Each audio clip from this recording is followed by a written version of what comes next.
Subscribe करें knowledge संग्रह channel को, साथ ही बेल आइकन को भी प्रेस करें ताकि हमारी कोई भी वीडियो आपसे मिस ना हो। बहुत समय पहले की बात है। एक साहूकार के 7 बेटे और उनकी एक बहन करवा थी। सभी सातों भाई अपनी बहन से बहुत प्यार करते थे, यहाँ तक कि वे पहले उसे खाना खिलाते और बाद में स्वयं खाते थे।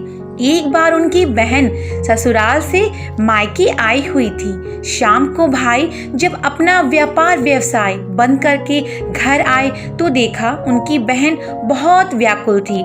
सब भाई खाना खाने बैठे और अपनी बहन से भी खाने का आग्रह करने लगे, लेकिन बहन ने बताया कि आज उसका करवा चौथ का निर्जल व्रत है और वह खाना सिर्फ चंद्रमा को देखकर उसे अर्घ देकर ही खा सकती है।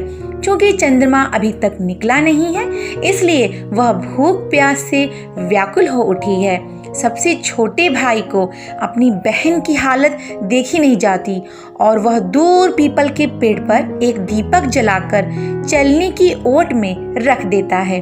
दूर से देखने पर वह ऐसा प्रतीत होता है कि जैसे चतुर्थी का चांद उदित हो रहा हो। इसके बाद भाई अपनी बहन को बताता है कि चांद निकल आया है, तुम उसे अर्घ देने के बाद भोजन कर सकती हो। बहन खुशी की मारे सीढ़ियों पर चढ़कर चांद को देखती है, उसे अर्घ देकर खाना खाने बैठ जाती है।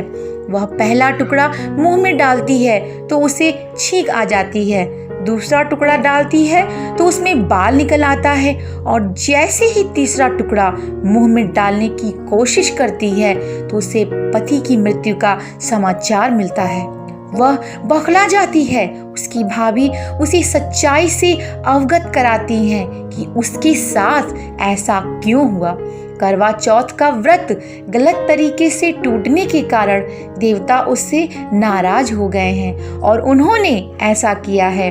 सच्चाई जानने के बाद करवा निश्चय करती है कि वह अपने पति का अंतिम संस्कार नहीं होने देगी और अपने सतीत्व से उन्हें पुनर्जीवन दिलाकर रहेगी। वह पूरे 1 साल तक अपने पति के शव के पास बैठी रहती है, उसकी देखभाल करती है। उसके ऊपर उगने वाली सुई नुमा घास को वह एकत्रित करती जाती है। 1 साल बाद फिर करवा चौथ का दिन आता है। उसकी सभी भाभियां करवा चौथ का व्रत रखती हैं। जब भाभियां उससे आशीर्वाद लेने आती हैं तो वह प्रत्येक भाभी से यम सुई ले लो, पिय सुई दे दो, मुझे भी अपनी जैसी सुहागिन बना दो, ऐसा आग्रह करती है। लेकिन हर बार भाभी उसे अगली भाभी से आग्रह करने का कहकर चली जाती है। इस प्रकार जब छठे नंबर की भाभी आती है तो उसे करवा उससे भी यही बात दोहराती है। वह भाभी उसे बताती है कि चूंकि सबसे छोटे भाई की वजह से उसका व्रत टूटा था, अतः उसकी पत्नी में ही शक्ति है कि वह तुम्हारे पति को दोबारा जीवित कर सकती है।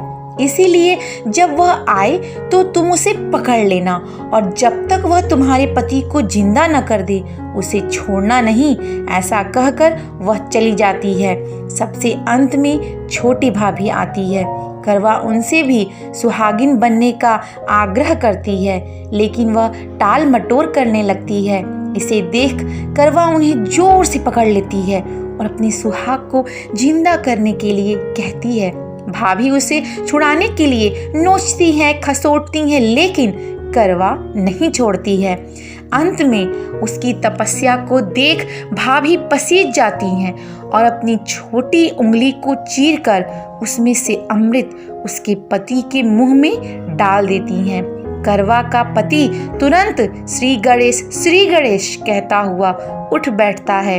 इस प्रकार प्रभु कृपा से उसकी छोटी भाभी के माध्यम से करवा को अपना सुहाग वापस मिल जाता है। हे श्री गणेश, हे माँ गौरी, जिस प्रकार करवा को चीर सुहागन का वरदान आपसे मिला है, वैसा ही सब सुहागिनों को मिले। बोलो करवा माता की जय। अगर आपको मेरी ये वीडियो पसंद आई हो तो प्लीज़ इसे लाइक तो ज़रूर करिएगा। चैनल पे फर्स्ट टाइम है तो प्लीज़ सब्सक्राइब भी कर लीजिएगा। साथ ही फ्रेंड्स फैमिली को शेयर भी करिएगा। फिर मिलूंगी मैं ऐसे ही वीडियोज़ के साथ। तब तक के लिए हरि ओम।